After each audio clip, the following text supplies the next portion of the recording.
In today's video, I'm going to teach you visualize Microsoft lists with Power BI.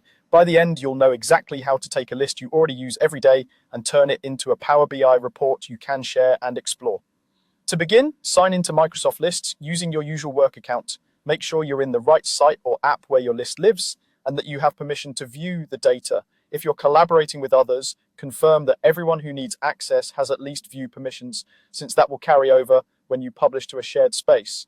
Open the list you want to analyze. Take a quick moment to scan your columns and values. Consistent data types, like dates stored as dates and numbers stored as numbers, will make your visuals look cleaner later. If your list is large, consider whether filters or views will help you focus on the most important records before exporting. At the top of the page, look for the toolbar and choose Export. From there, select Export to Power BI. This tells Microsoft Lists to package your list as a data set and generate a starter report in the Power BI service, so you can immediately begin visualizing without building a model from scratch. When prompted, give your report a clear, memorable name. Use a naming convention that helps your team find it later, such as including the department, project, or date. Good names save time, especially in workspaces with lots of content.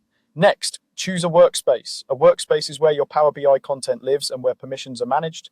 If this report is just for you, your personal workspace is fine. If it's for a team, pick the shared workspace where colleagues already collaborate.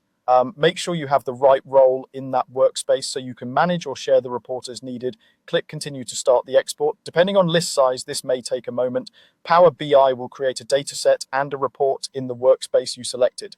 Once it's ready, you can explore visuals, adjust fields, and, if applicable in your environment, set up refresh so changes in your list are reflected in the report over time.